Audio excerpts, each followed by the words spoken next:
Welcome to Hail to the Podcast, brought to you by Maize and Blue Review. We have a busy one for you. It has been a busy weekend, Michigan football recruiting and basketball.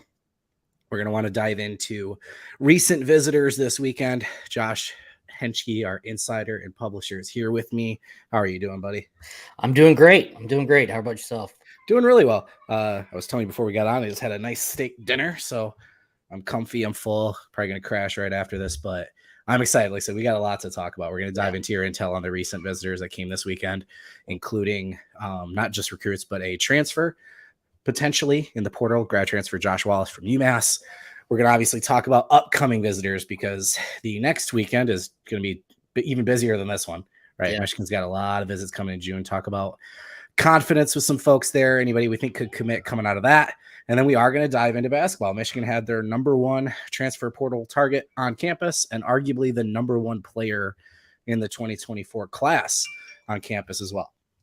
So we are going to talk about him too. So as always, if you're watching us live, we go live Sunday at 6 on YouTube. We have our comment section up. We appreciate you. Feel free to contribute to the conversation in there. If not, make sure you like, subscribe, and get the notification bell so you know when we go live.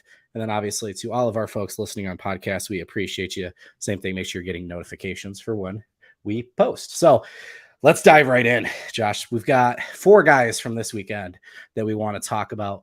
You have not put in any future cast predictions for folks you didn't have one in for already. One that you did have in already was the brother of Gerard Smith, Jacob Smith, who was here this weekend. He's got a visit next weekend for Nebraska, then Kentucky, and then an interesting scenario. He's coming back with his brother to come to Michigan one more time after that. So what are you hearing with the second Smith brother? Yeah, I think just more positivity than what I had already heard to begin with. The talk was that it was going to be eventually, but Michigan would secure the commitment of Jacob Smith after Gerard committed. But yeah, I think this visit just kind of really made my confidence grow in placing my future cast. I placed it, I don't know how long it was, like 2 weeks ago, I think. And now I feel pretty good about where it sits right now. So, and for people who are regular listeners to us, we've talked about this ad nauseum, that it's very rare where twins go their separate ways when it comes to recruiting. So I think that the family pull will win out in the end. But, I think if you look at the contenders for Smith, you've got a Nebraska and you got Kentucky involved there. I really like where Michigan is in that competition. I think if you're a Michigan fan and you're looking at those two, those two programs, I think, from a scheme wise perspective, I think Michigan's in a better spot. He's a great fit. We talked about that previously as well. Yeah. So it's hard not to like Michigan's system as their, where it stands right now. But I think his relationship, both the Smith brothers' relationship with Mike Elston is a key here. Elston is a strong recruiter, and he's really flexing his muscles a little bit here in 2024 with not only landing the Smith brothers, but who they could potentially land down the line here. So continue to feel good about where Michigan sits. I don't think anything is imminent. We'll see what happens after this stretch of visits, and obviously he will visit again towards the end of the month when Gerard Smith officially visits. But tough not to feel good about where things sit right now. I like that timeline. He'll take his next couple visits, Nebraska, Kentucky, come back with his brother, and wouldn't be shocked if we see something end of June for him. Yep. Another edge type player who we've talked about a lot had his official visit, has been to Ann Arbor more than me, I think. Brian Robinson. Again, we feel like this has kind of been trending, I don't want to say away. He's been coming quite a bit, but after this OV, is he closer, or we kind of feel like maybe this might not be a match happening anymore? Yeah, he's a weird one. It's interesting when you think about an official visitor, you typically go, well, this got worse, or well, these guys have gone further away. But I do think he had a good official. I do think he had a good visit, but I don't see the match. I'm not as confident that we see a match there. He's had many opportunities to make a commitment. Michigan's pushed for a commitment and nothing's happened. So I think they're at the point now where, there's going to be guys ahead of him in the pecking order, and B, he'll likely end up waiting himself out of a spot because, the way Michigan's defensive end recruiting, I mean, we just talked about Jacob and Gerard Smith. So both of those guys are going to be in the class. They play the same position, or a type of edge position. But I mean, the Michigan could, realistically be full at defensive end at the end of the summer. It's not a guarantee, and it's not a for sure thing that's going to happen, but there's a realistic possibility that could happen. So I still have my future cast in for Michigan right now. However, my confidence, the longer this goes on, the less confident I am it's going to be Michigan. And really right now, I'm not very confident that it's going to be, but I think that's kind of what I said on the website today, this morning when I posted, my notes. I think, the longer this goes on, the less likely it's going to be Michigan. And it might not even be Michigan now anyway. So, he's got, like Jacob Smith, Kentucky and Nebraska are in this thing. Both of them are recruiting him hard, and who knows, Ohio State may come calling at some point. I don't know that for sure, but that's a possibility if they miss out on some guys. So I don't see Brian Robinson factoring into the defensive end equation right now. My confidence is quickly fading, but the future cast is still in. I haven't heard anything definitive, and then once I do, that's when I'll do the necessary reactionary thing to it. But a bit of a weird situation. The Kentucky visit, which is next week for him, I think will be a big one.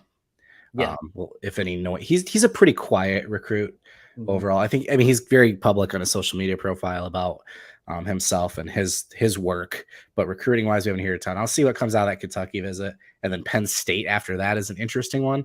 Yeah. And then you're right, if Ohio State comes around, pretty common programs involved for an Ohio edge linebacker kid, right? Yeah. So we've talked a little bit about relationships. One guy with a lot of relationships to this program, wide receiver out of Providence Day, teammate of Jaden Davis, Jordan Shipp, took his official visit this week. I'm not 100% sure, but is that the first time he's come without either Channing or Davis? I believe he came once without. He came without one guy. I think he's either come with one guy or both. I don't know if this is the first time he's been without them, but either way, very much his own thing. Yeah. What are we hearing about Mr. Shipp? Yeah, it's another interesting recruitment. A lot of things make sense for Michigan here. Obviously Jaden Davis and Shannon Goodwin committed. High school teammates. There's confidence within Michigan, but there really hasn't been anything definitive from Shipp's side of the. He was always the one of the three that felt less. Yeah, and I still think that Davis was the main target. Goodwin obviously is a legacy recruit. So. Yeah, and I still think it's a possibility that he stays in North Carolina. I feel good about where Michigan sits coming out of this visit, but I'm not ready to sit here and pound the table and saying he's for sure coming. I think, again, like Robinson, I don't know what else you need to see. I think Michigan pretty much laid it all on the table for him in this visit. So at this point, you're either going to take it or leave it. So that's another guy where Michigan's got options at wide receiver. So it's not like they're desperately waiting on him to make a decision. They got a Marion Stewart who's highly factored in and who's long since been talked about as not necessarily a lock, but a guy who is leaning towards Michigan. And then you got Mekhi White too, who Seth posted a story on this week's and Seth's been all over Mekhi White, but he's a guy that's openly saying that Michigan's the leader. I mean, he's not even hiding it, not even hinting it, not even beating around the bush. He's just openly saying Michigan is my number one school right now. So I think Ship is more of the Mekhi White type of player. They're both similar in stature.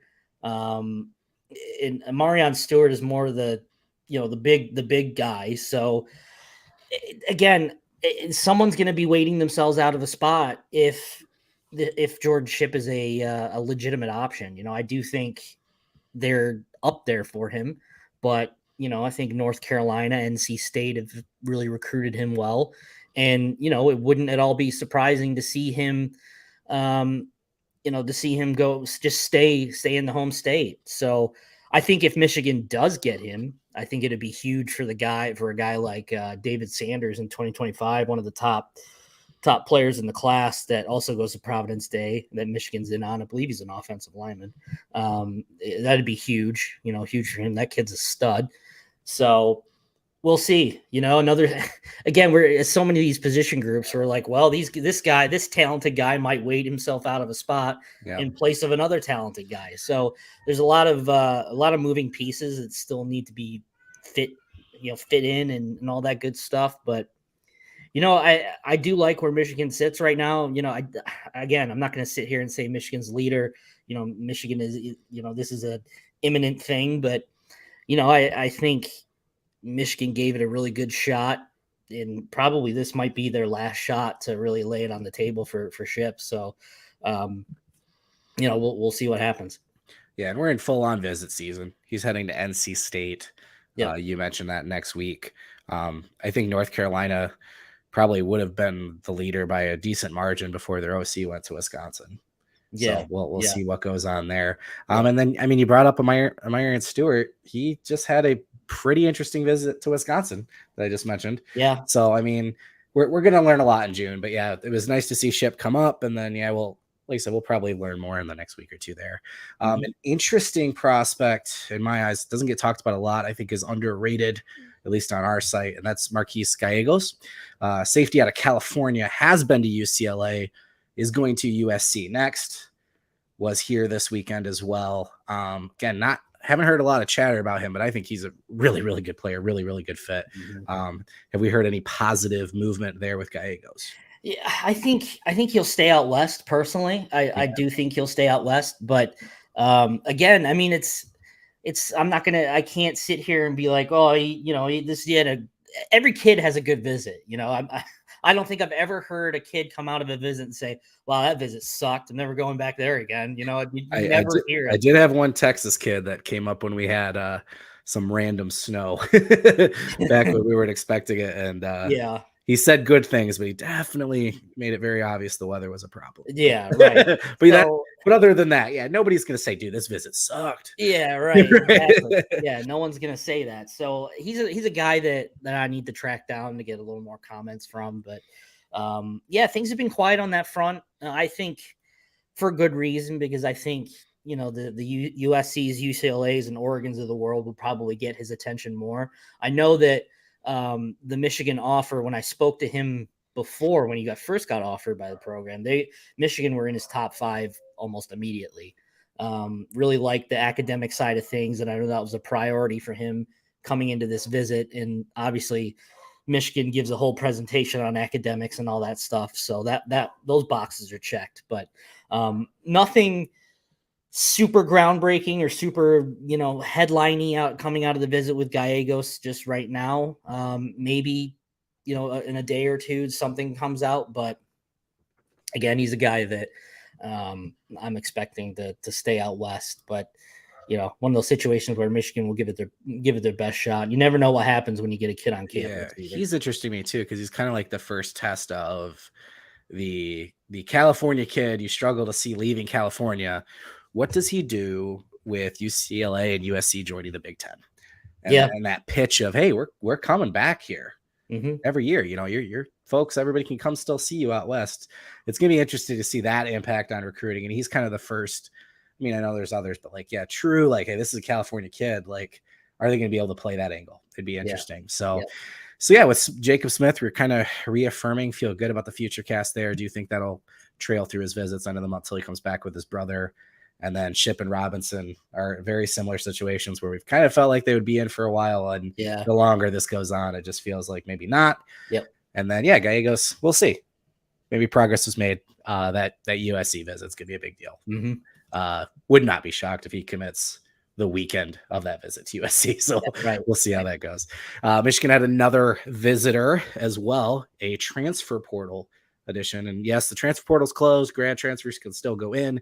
And an interesting corner from UMass. That's Don Brown coached UMass. Mike McCray as well. And I'm forgetting someone else is there as well. Steve Kasula, I believe, is still there. Good pull. That's correct. All right. So there's obviously some connections there. I've been trying to tell folks, I don't think Michigan is desperate for another corner. Yeah. It feels like a glaring hole because the team is so loaded. It's like, oh my God, here's a spot where someone doesn't have a ton of experience. That being said, I mean, we keep hearing just a couple days ago, Harbaugh once again saying he really likes Amarian Walker, thinks he's going to be CB2. We know Jaden McBurrows and Miles Pollard had good camps. We know Jair Hill, according to Jesse Minter, might be on a Will Johnson kind of path where he starts out CB4 or 5 and gets into the depth chart. That said, they know they have talent, but they are lacking some experience, and they love taking leadership in the portal. We've seen multiple guys like this, 4-year starter, 2-year captain in Josh Wallace. So I've been kind of referring to him as like a poor man's DJ Turner. He's definitely not as fast. He's a guy that does really good at press coverage, but can get snuck behind a little bit, especially if he doesn't have help over the top. Michigan's not promising him anything, but he was here for 2 days. He's been to Oklahoma, is at Virginia Tech right now, or at least was. Maybe he just finished up. They are promising him something almost explicitly that he would be CB1 on their team. So where does Michigan feel they are? They obviously didn't look to shut him down after the visit since he headed off to Virginia Tech. But where does Michigan think they are right now? I mean, we obviously don't know post this Virginia Tech visit, but while he was on campus, do they feel like they lead? Do they feel good about it? Yeah, no, I think Michigan, I heard it from multiple people. They feel really good about where they sit for Josh Wallace coming out of the visit. I had one person inside Schembechler Hall tell me that Michigan leads explicitly leads for him. So, sometimes those that confidence is, well placed. Sometimes it's a little overstated, but I tend to believe that they have a really strong shot and they really gave him something to think about. Obviously Virginia Tech is offering him, carte blanche of the cornerback duties. I mean, they're basically like, here, this room's yours, have at it. Yeah. And obviously Michigan isn't doing that at all. And they're not promising him anything. So, a lot of people are excited about him in the building, and they thought he was a great guy, a good culture fit. Great. I mean, obviously, if they're offering kids out of the portal, they feel like a kid's a culture fit. But you don't really know what a person's like until you get him on campus and see him in person. But I mean, there's plenty of excitement there. Michigan feels really good about their chances. I can't say officially that they're going to get him. I'm leaning towards, placing an official prediction sometime soon, whatever we do for transfers on our site, the fake transfer future cast that doesn't exist. But, I think, I have to hear I have to hear a little more in order to officially be able to, talk about it confidently, but it's definitely heading in the right direction. So as far as I understand, he's left Virginia Tech earlier today, and he will be deciding in a few days, I believe, sometime this week. So, we'll see. Again, I have to hear a little more. I'm not gonna sit here and say, hey, this is the greatest transfer portal edition ever. I think he's a solid depth piece that could crack the starting lineup, but he's not going to be guaranteed anything. A guy that's been a captain, is experienced, and I think that's what this position group needs. Corner is not talent, but leadership. And if you've 100%. got both, yeah, perfect. Welcome aboard. But I think he'll provide a good culture fit for the locker room, for the position group in particular. He'll be really good. But yeah, I mean, I'm not going to sit here and say you've got the next, lockdown corner. No, and I don't think that's what Michigan's looking for either. That's another thing I've kind of been reiterating. I've been saying for a while to fans, you don't need to freak out about the CB2 spot because truthfully, Mike Saner's still a CB2. Yeah, Rod Moore is out there. They're going to utilize those guys. They're not taking Saner still off the field for whoever CB2 is, right? So CB2 is probably more like CB3, arguably 4 again when you consider Rod Moore in coverage, right? They're not desperate, but they're also not going to pass up the chance to add somebody with experience, leadership, who, despite the defensive scheme change from Don Brown to obviously the Ravens amoeba defense we run now, in terms of what we ask of the corners in these defenses, it's a pretty similar setup. He's a really good fit. Yep. He is. If he doesn't come, they're totally good with who they have. If they do, the team got better. And that's how they've been treating the transfer portal. Yeah. It's an opportunity to get better. They're not relying on it to fill massive holes. They don't consider it a massive hole. But yeah, I'll be interested. Everybody's motivated by different things, so it'll be interesting to see what drives him in this decision. But yeah, I feel good with where Michigan is. And if he joins, I think it'd be a nice little piece to offset the loss of, potentially Jamon Green. I think Jamon Green would have been a really good guy to have back this year in terms of that experience role. And I think that's kind of where I think he would plug in. So that was this weekend. And take a breath. Next week's even crazier, right? We've got a couple commitments that are going to be visiting. We've got a few guys that feel like imminent commitments, some guys we're not really sure about. And I'm calling them 3 5-stars. One of them is kind of on the outside right now, but I want to start with that is that the 3 5-stars coming in.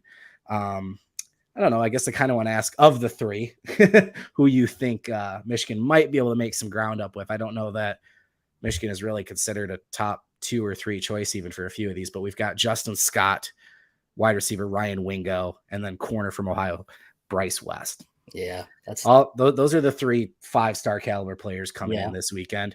Do you think Michigan's going to make a move with any of these 3? Not saying they're going to commit.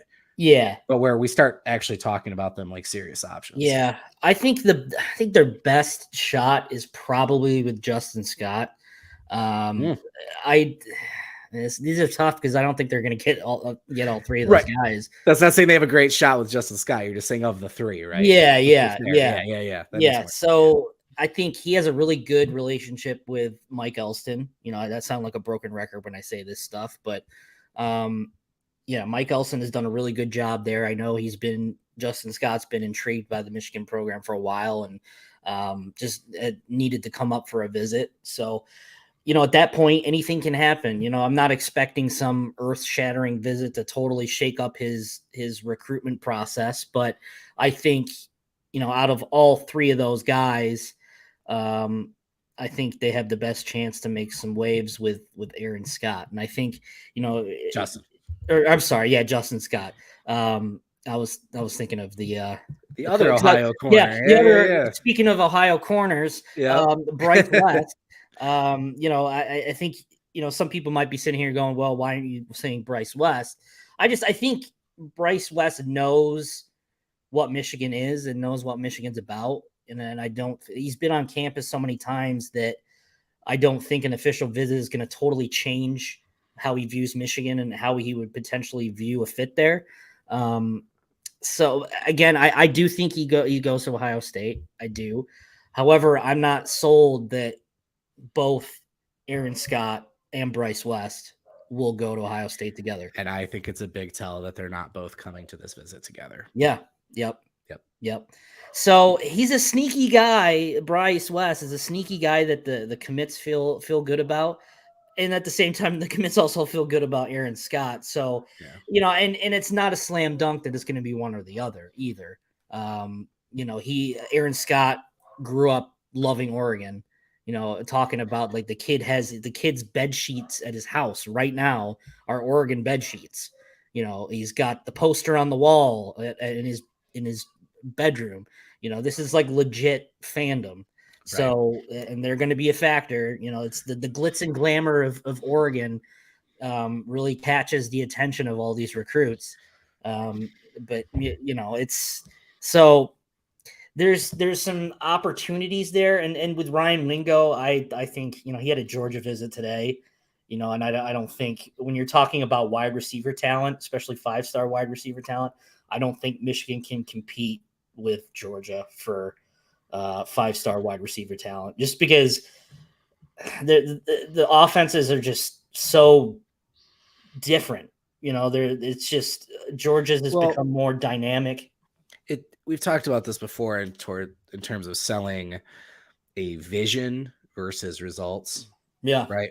Where I think they're going after wide receivers and getting them, saying like, hey, we want a guy like you so we can do these things we haven't been doing. And I think until Michigan does it, I'm thinking of Darius Clemens right now. Mm-hmm. I think Michigan's got to go out and turn Clemens into the type of wide receiver one that he should and could be. Yeah. And in the same way that we've seen quarterback recruiting take a big turn because of JJ McCarthy, in the same way we've seen running back take a big turn because of Blake Corum and Donovan Edwards, I think wide receiver can start to turn. Now Ronnie Bell's gone. I know Cornelius Johnson and Roman are back, so this still might not be the year. But start having a 5-star type receiver development, and you'll start pulling those guys. They'll see it. Yep. But right now you're telling Ryan Wingo you want him to be the guy. You want him to be JJ McCarthy. Right? Yep. Once you have your JJ McCarthy at wide receiver, you can probably make a pitch to your Davises and your Underwoods and so on. So they might just be a year too early with Wingo, was kind of my thought. So and stealing Bryce West, Justin Scott makes a lot of sense in terms of fit. Obviously, he fits any team. Yeah. But yeah, well, I would be with you. I think that'd probably be my best guess. I think got Bryce West. You talk about a shot across the bow, man. Yeah. He's an impressive talent for sure. Yeah. And getting him out of Ohio State would be, that'd be crazy. But yeah, so you're getting him on campus. That's a great thing. I wouldn't put odds above 10 or 20% on either one of them. So a couple guys though, gosh, I'd say the next 4 I'm going to mention to you here. We'll try and get through these quickly. I guess I'm going to kind of rank in odds of committing soon. The one we know who has a commitment date, our Seth has had some good updates on him, as well as Boo Carter, athlete out of Tennessee. Now, some folks might still think Tennessee's a favorite, but he is committing on June 17th. He's visiting Michigan next weekend, and he has no other official visits scheduled right now. Yep.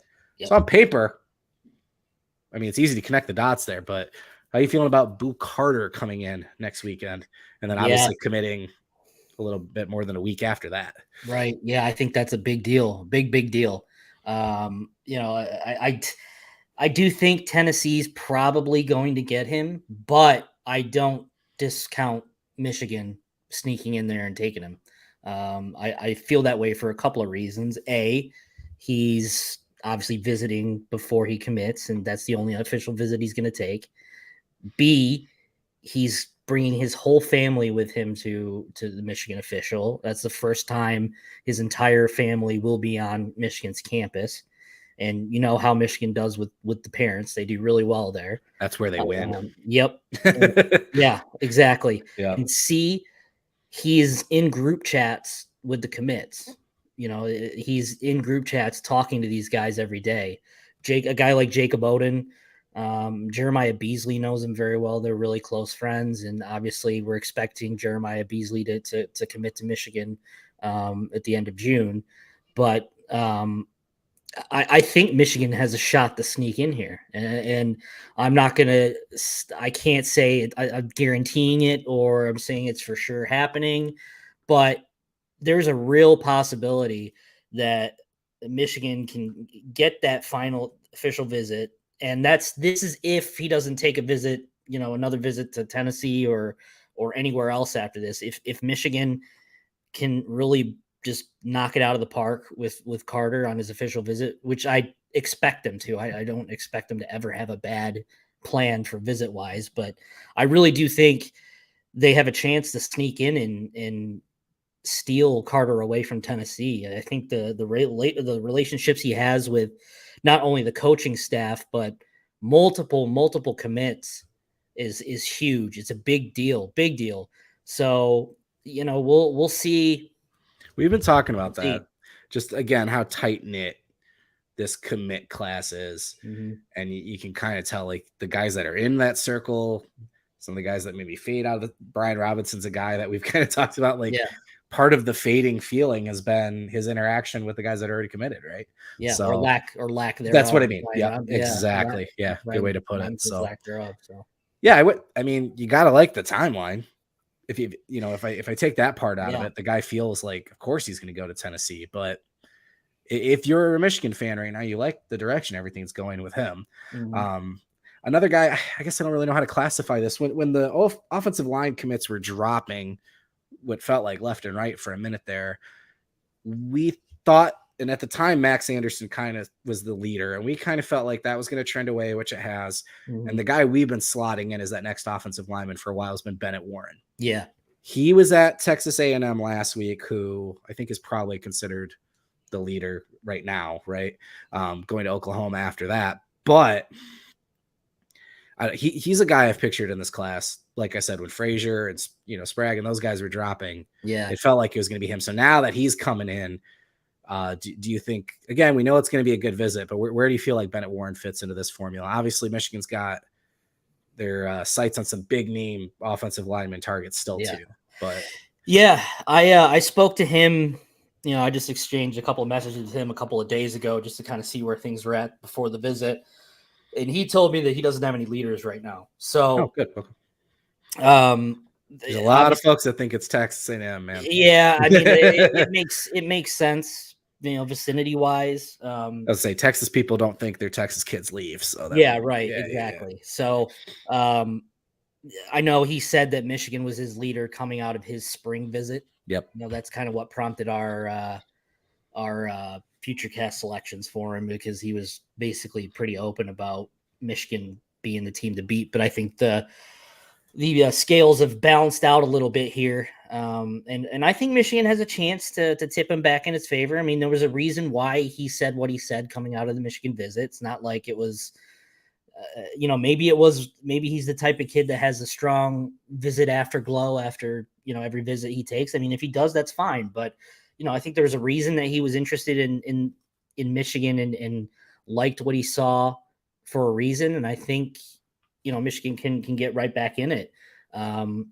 We'll see. I mean, I don't know exactly what the relationship is like with the commits between Warren and the commits, but again, getting him on campus is the most important part. So we'll see where this one's headed. But I think Michigan has a chance to at least give him something more to think about and perhaps put themselves back up in his top list.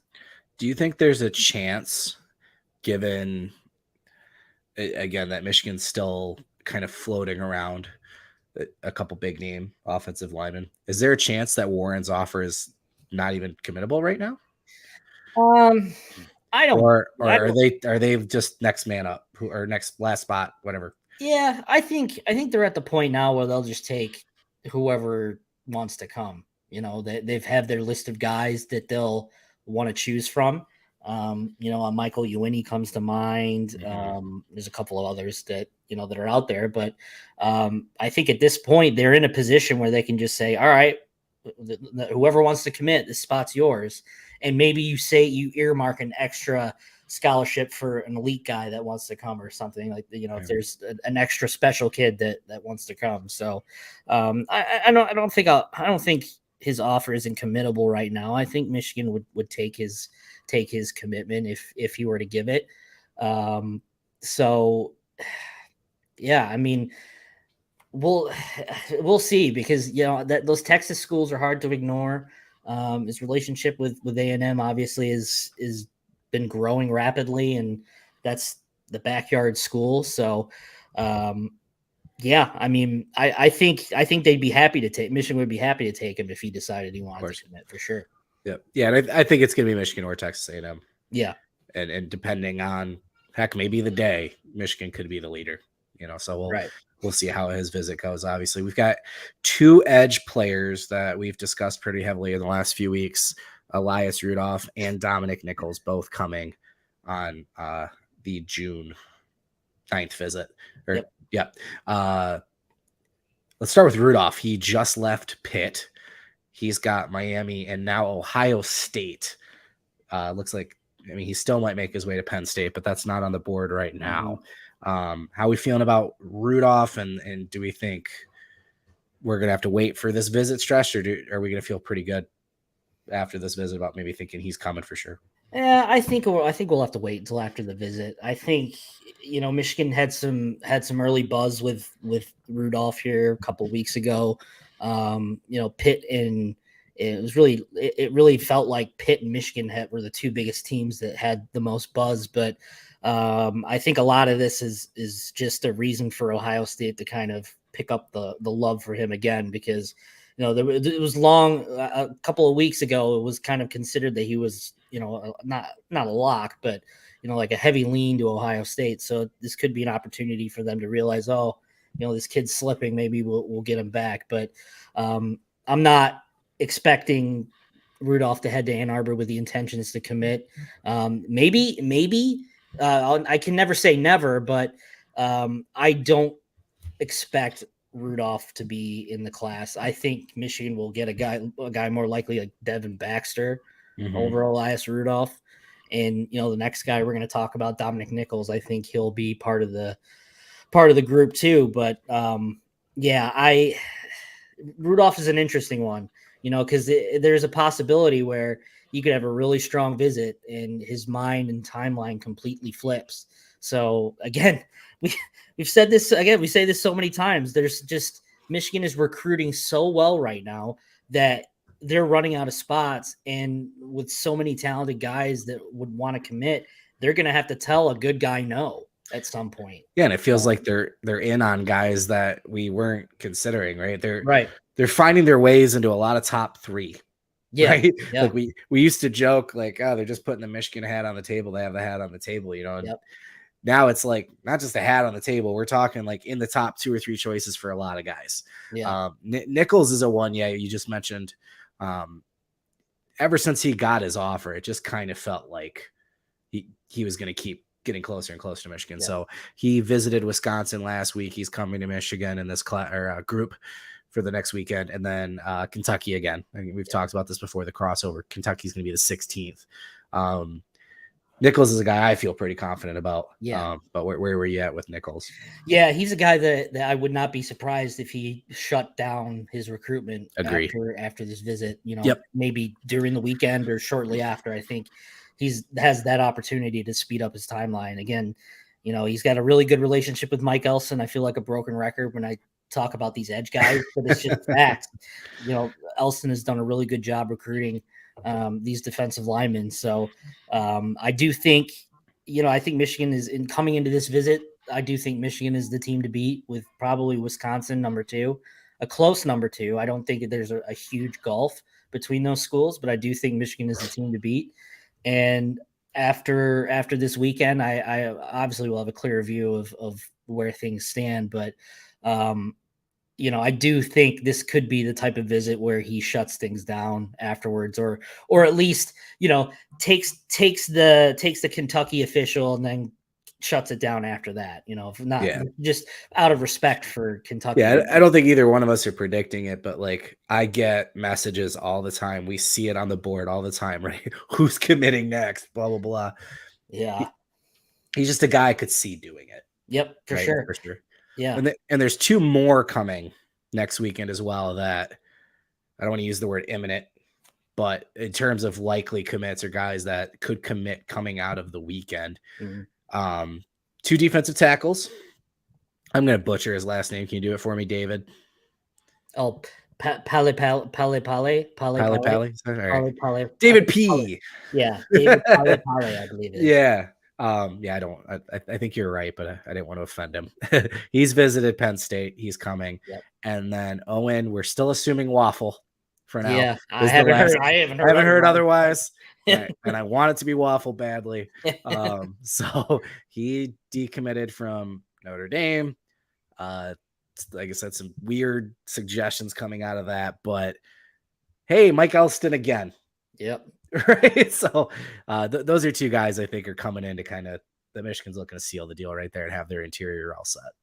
Yeah. You can make an argument that Mike Elston's Michigan's recruiter of the year for sure. I mean, he's just done such a fantastic job. And thanks for that, Notre Dame. We appreciate you. Yeah, of course. Yeah. So I think Pale has been open with me again, kind of like a kid we talked about earlier, Mekhi White, saying that Michigan is his leader. I've asked him twice, like, is Michigan still the team to beat? Yeah, yes, Michigan's my leader. Yep. He had a really good visit.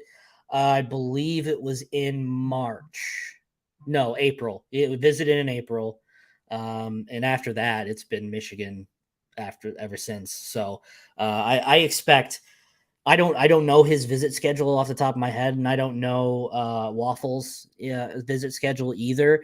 But those are, again, as you said, those are two guys where I could see them both committing during that weekend, whether it's silently to the staff and then announcing later, or just straight up committing and announcing it. Both of those guys, I don't think Waffle's in a position or in his position in his recruitment where he's going to let this thing ride out. He was an early commit guy, and I don't see why he would want to, let the process, drag on if he knows what he wants. And from what we hear, that's Michigan. So you've got your two defensive tackles right there. Poly's a big dude. He's your, really good scheme fits for both of those guys. And again, I mean, just strong additions on the defensive line. You've got your tackles set for the future. And now you're just going to have to tie up some loose ends with no pun intended, tie up some loose ends with the defensive ends. So, it's all rainbows and unicorns in Ann Arbor right now. Yeah. Speaking of puns, Waffle does not strike me as somebody who is going to waffle in the rest of this recruitment. No, the stuff coming out of some of the Notre Dame things about the suggestion that this was a process, that he was processed. I find it absurd. I don't know the full conversation, and I'm not going to pretend to, but like when he first decommitted and like all the signs pointed to Michigan, and there was some talk like, oh, well, if Notre Dame doesn't want him, blah, blah, blah. Yeah, you go put on his huddle. Michigan wants him. He's a great player. It's legit. Yeah. He is an excellent, I think, nose tackle. He would be a perfect fit, fantastic ad for this class. Again, I don't know the full story, but I think Mike Elston in Michigan would be glad to have him. Oh yeah, it's just not about it. Yeah, very, very bizarre situation there. But anyway, yep. So yeah, I don't know that those are the two I think, coming out of that weekend, because that's always the thing is like who's going to commit right away coming out of the weekend. I could see those two.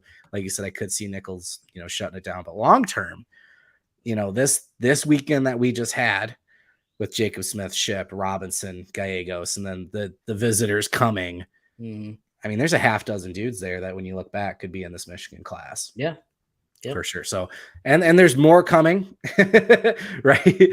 For the rest of the month, there's still a bigger visit schedule. So as always, a reminder, a lot of the stuff we're talking about right now, and we're going to continue to talk about, you can find at michigan.rivals.com, especially on our message board, The Den. Josh and Seth have been crushing it this week with intel, talking to some of these recruits and these players. So if you like what we're sharing here and you want to know more next week heading into the visit, if you're not a member already, we'd love to have you join our community. Again, just go michigan.rivals.com/sign up. Yeah, the Hillman, there's another one. John Stacy chipped in that Notre Dame also didn't seem to want Brandon Hillman. I don't remember I don't even remember what went down with that, but yeah. Oh, my son's at the door. But FBI. That's a heavy knock. Yeah, I know. Yeah. Really urgent. There's the wife, and we're good. People forget about Hillman, man. He's arguably one of the top 3 players in that 23 class. Yeah, he's on campus now too. Yeah, great late addition. He could be playing. So lots and lots of football talk here. It's going to continue over at michigan.rivals.com and in the den. But I did want to touch on basketball because it's kind of felt like a void of information for a while. And it was a big weekend for basketball. It was their biggest, most important transfer portal target potentially for this upcoming season. And arguably, I think he's second right now, but I think you could make the argument that the best player in the 24 class. So we'll start with the guy we've been talking about. Good God, it's 6 to 8 weeks. It feels like, Olivier Kamwa. So he has been to West Virginia on a visit, right? We're kind of waiting for the pro ball decision. Went through the G League camp, didn't get the NBA invite. And then once it was like, okay, he is going to take visits. The first one was West Virginia, where we're like, oh man, are you kidding me? Yeah. Right. And then he also went to Kansas State, which built an entire team out of the transfer portal last year. And then he is at Baylor today or heading to Baylor. I can't remember. I believe he's already been to Baylor. Yeah, I think that was wrapped up. So yeah, either way, he was at Michigan this weekend. Those are the 4 schools, and it feels like, and we've heard, I mean, as soon as tomorrow, this thing could be wrapped up. So this has been lingering for a little while. Obviously, at one point, it felt like a lock, and a lot of things have changed since then. But now, post-visit, what are you hearing on the Tennessee transfer, Olivier Kamwa?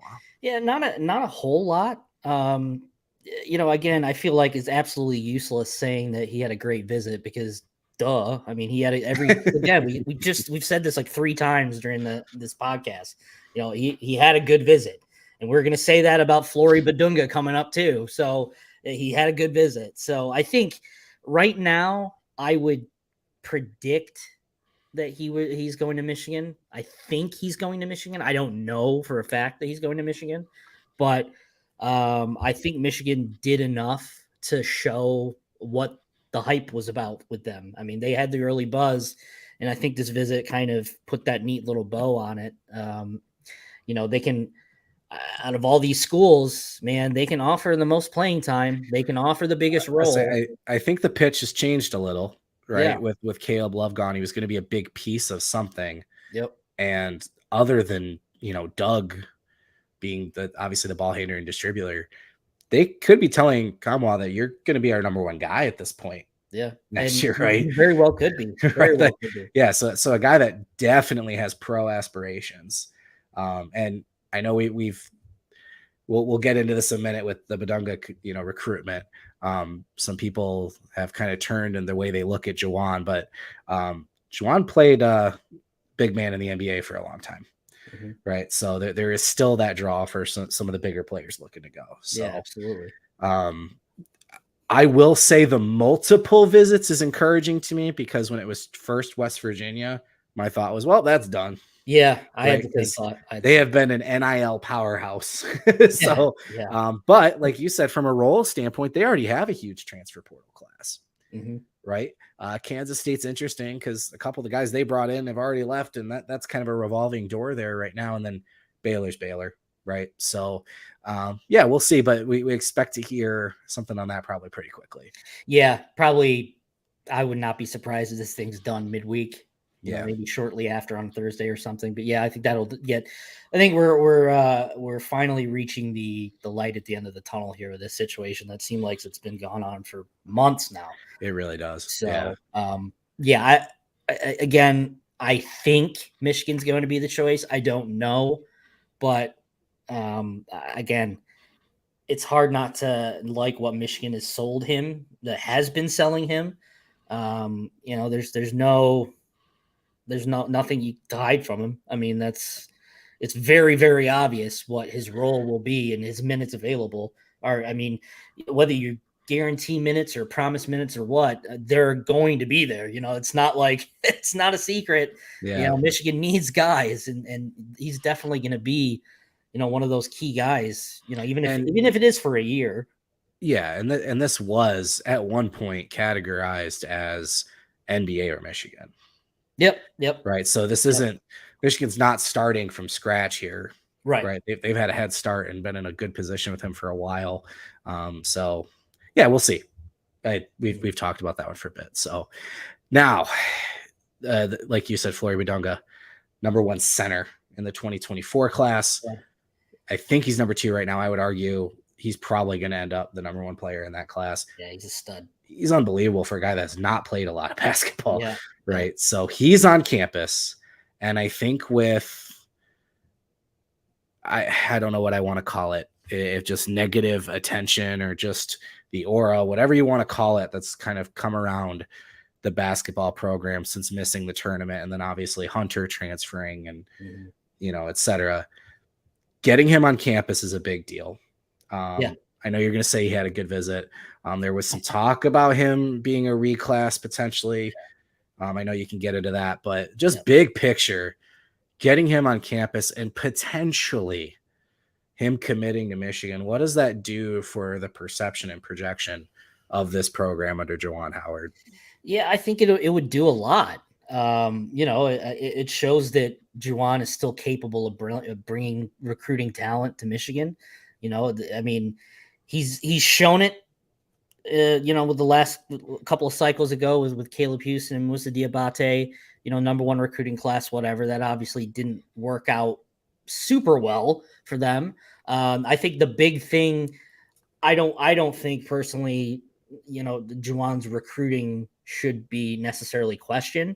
I do think what happens on the court and development should be the bigger argument now. I mean, like if let's say Badunga commits tomorrow, he commits to Michigan tomorrow, which which is not going to happen, but just for a hypothetical, he commits tomorrow. That'd be pretty cool. I mean, it would be cool. It would ease a lot of arguments and gripes. So if he commits tomorrow, I think a lot of people would be like, "Oh, that's great! Awesome, sweet. The number 2 guy in the class, a 5-star, another 5-star that Juwan Howard got."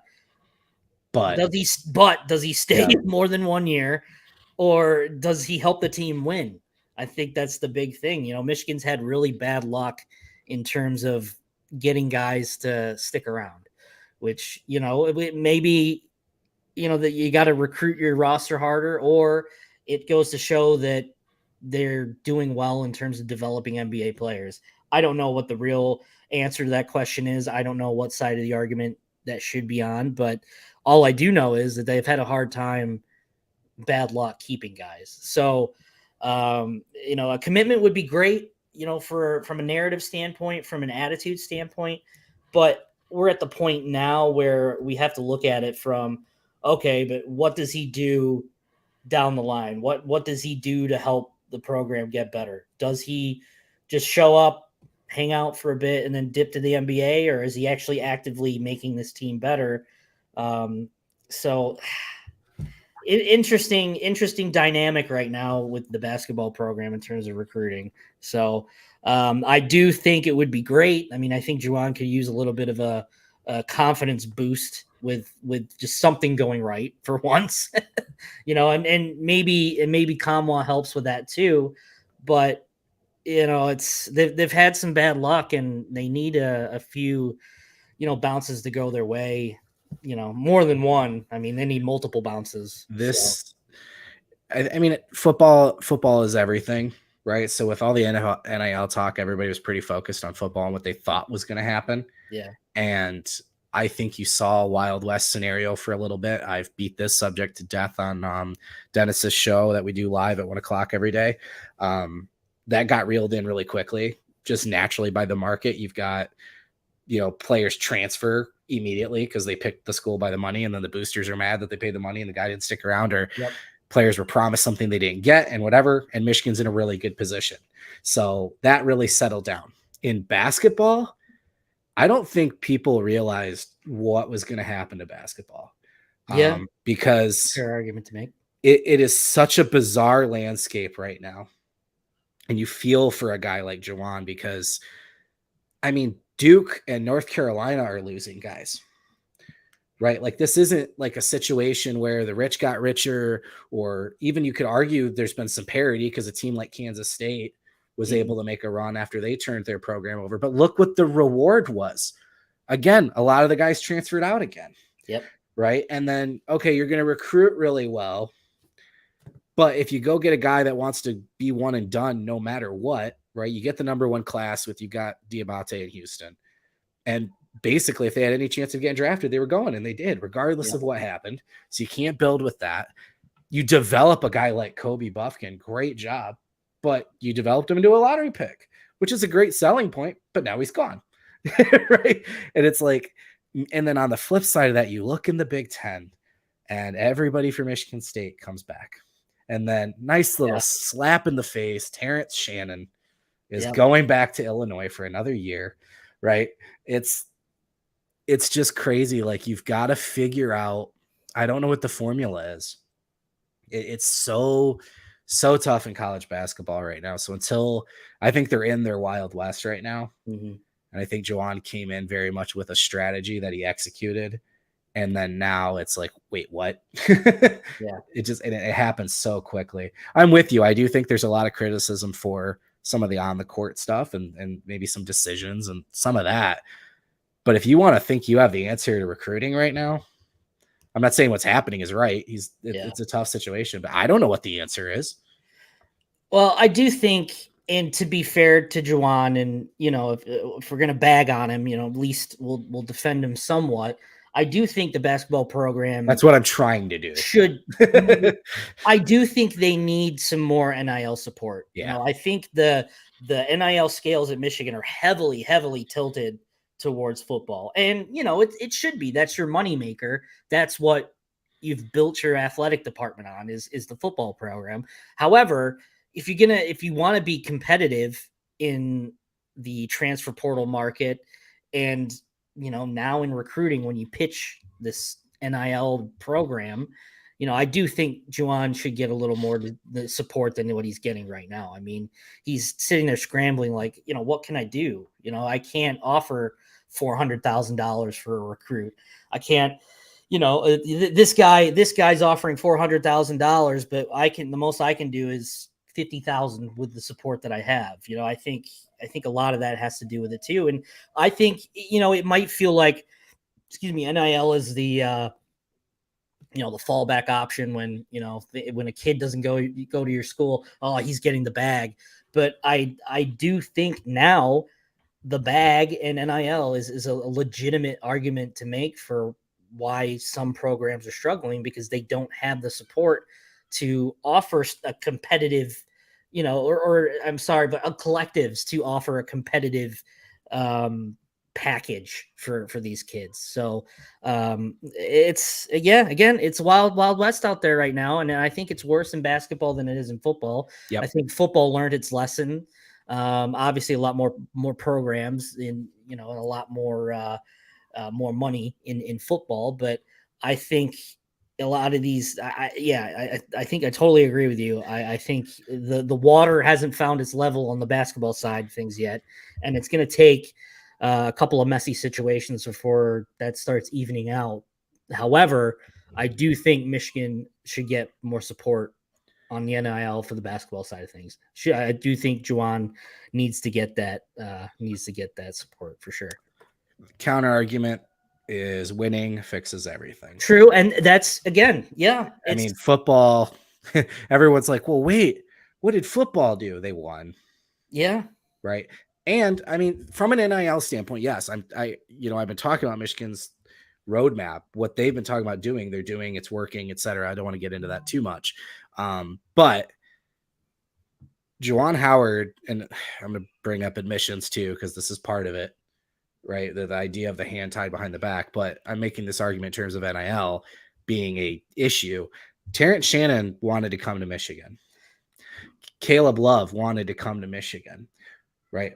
Olivia Kamwa is seriously considering, could potentially choose Michigan, right? Yeah. So I know what happened with Hunter, and I know that the conversation around that, but I do wonder if this was another Sweet 16 or Elite 8 run, if we're talking about NIL the way we are. But basketball, what we're talking about from a support standpoint, man, I've been hearing about this for 20 years, whether it's the size of the Maze Rage or even the support the students get, or just the environment in general in Chrysler, and et cetera, et cetera. I think there's got to be a lot of conversations had. And Juwan's going to have to, like you said, I mean, to Jim's credit, Juwan made his comments back in August around NIL, and then there really hasn't been a ton there. To Jim's credit, he has been very vocal, and he stays vocal. And when we go to these events, Jim's at those events, and he's, it feels like that shouldn't be the head coach's job, and maybe it shouldn't be, and that's part of it. But yeah, well, when you've got a program like Michigan that preaches that you're not going to pay guys up front, you have to put in the extra work. You have to put in, you have to show face and try to do all that stuff, because you're not. Some of these programs aren't even hiding the fact that they're just giving kids cash straight up. Yeah. So the Miami commitment graphics that literally have stacks of money in it. Yeah. Like, I was like, that's Miami for you. And then the NCAA is like, you know what? We're going to start looking at this, and they go after the twin sisters on the basketball team, because right. I mean, and I know you brought up admissions. I think the football program has figured out the secret sauce, so to speak, in terms of circumventing the admissions issue. I don't think, Michigan, the admissions department isn't going to say, okay, we're going to loosen up our restrictions and change the way we do things. I think the football program has figured it out. It's grad transfers, or a guy that's been in a school for 1 year leaves, like Ernest Hausman. That's the perfect example of who they go after and what works. Yep. It's either a grad transfer with 1 or 2 years available, maybe more, or a guy has been 1 year and has 4 or 5 years. So they've figured it out, but yeah, I mean, Michigan's admissions are admissions, but the football program has figured it out. There's no reason why the basketball program can't figure it out either. And for the sake of playing both sides of the argument too, you could argue Michigan is too harsh in the sense that when they're not taking a transfer from a peer, right? Like a school that is on Michigan's level, right? Like the Big Ten makes such a big deal about AAU and some of the academic standards, right? So when a kid can transfer from Michigan to Stanford or UCLA and there's no issue, but maybe it doesn't happen vice versa, that kind of gets me to raise an eyebrow. And I agree a little bit.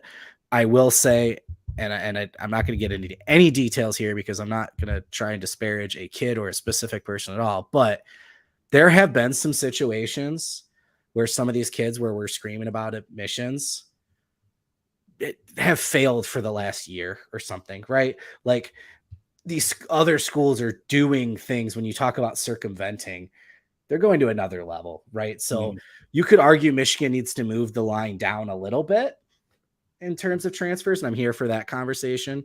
But in terms of, in the same way some schools are blatantly cheating with NIL and blah, blah, some schools are still not even pretending that they care about the academic part, right? So we've run a little long, but I do think there's been a couple comments, so we're going to go ahead and talk about him because he is the number one topic around football, and that's Bryce Underwood.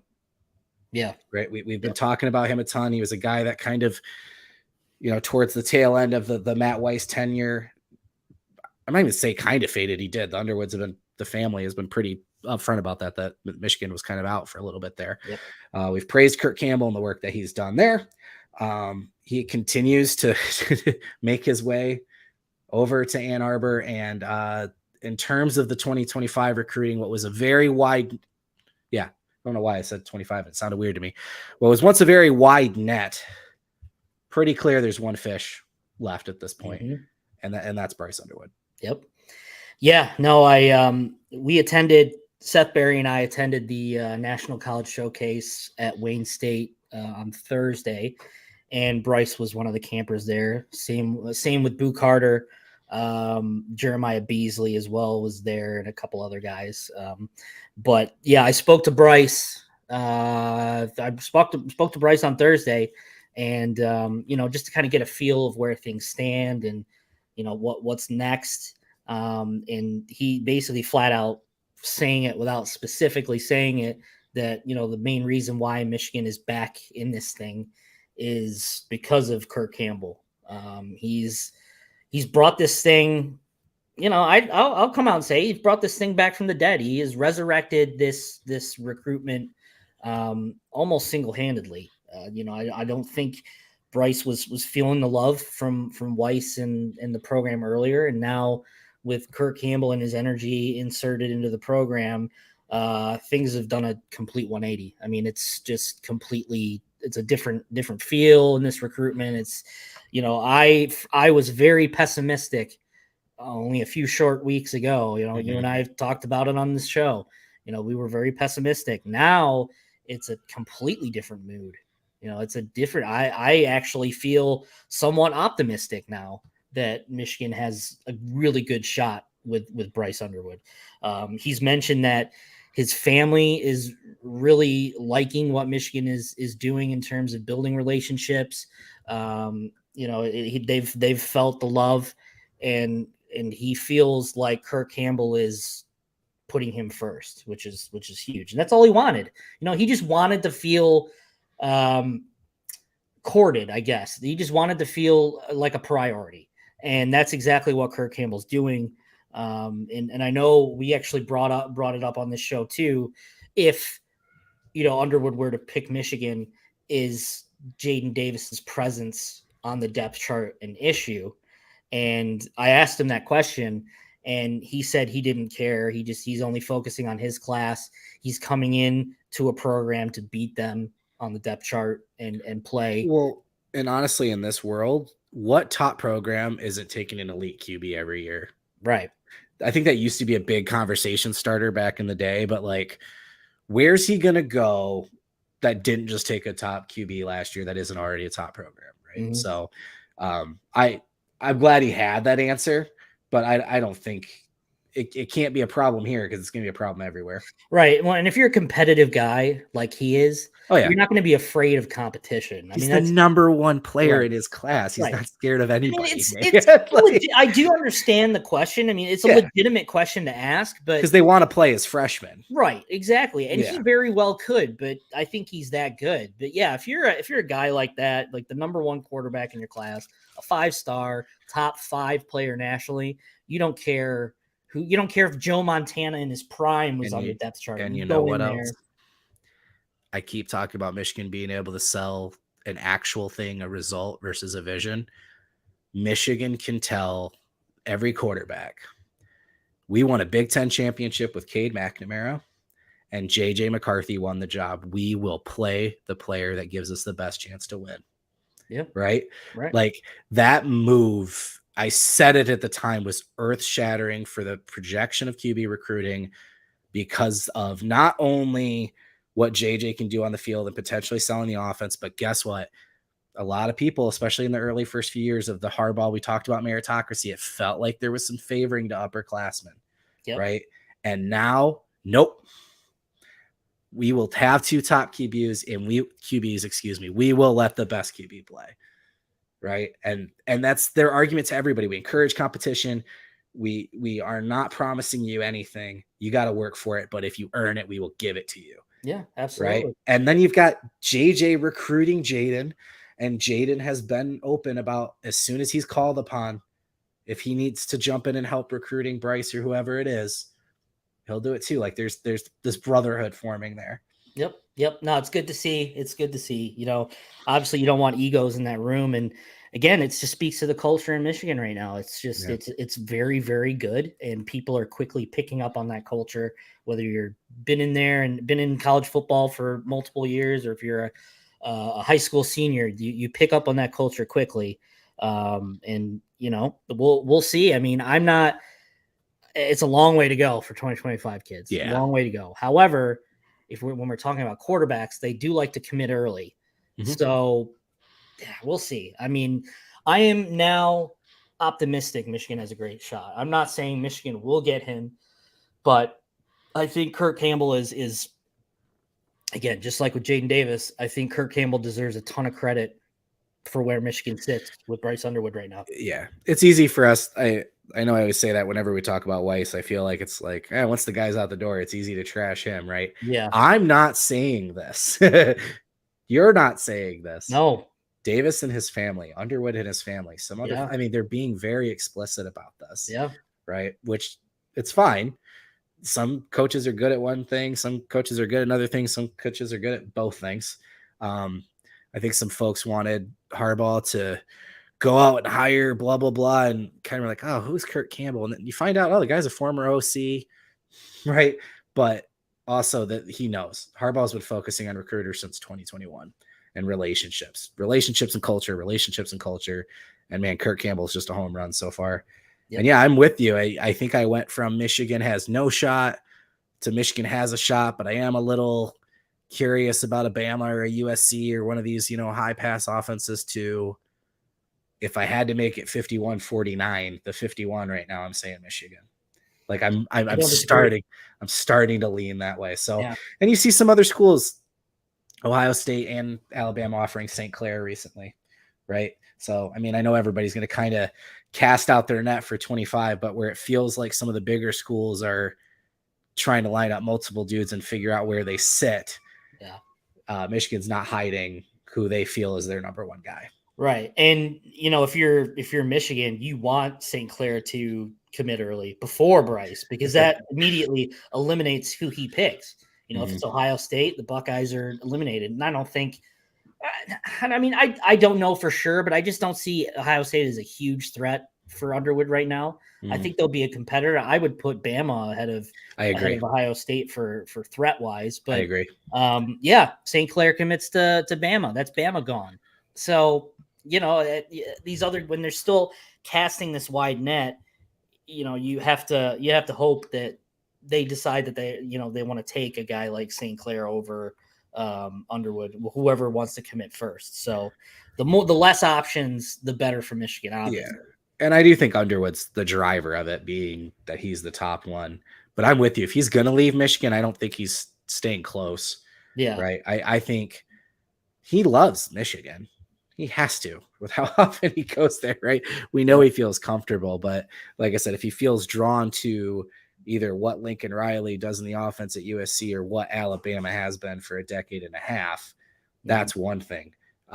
Yeah, I'm with you. I don't see Ohio State as a threat. I don't think he would leave the state to have to then play on the opposite side of the game. That one doesn't really add up to me. But yeah, look, neither one of us are saying a commitment's imminent or not, but I think it's just important to note that, again, every week, trending more positively. And you talked to Bryce this week, so I'm glad we got a chance to bring that up. But won't be the last time I talk to him either, for sure. Absolutely. So again, on that note, reminder, Maize and Blue Review, michigan.rivals.com. I tell you every week, I think 60%, if not more, of what we talk about on this podcast and share with you folks, we've been talking about in the den already. So we'd love to have you in that community as part of this community as well. Head on over there and sign up. And otherwise, if you've been watching us live on YouTube and joining in the comments, we appreciate you always being a part of the show. Make sure you're liking and subscribing and hitting the notification bell so you know when we go live, which is Sunday at 6. And other than that, that's going to wrap it up. I'm Trevor with Josh Henschke, and this has been Hail to the Podcast.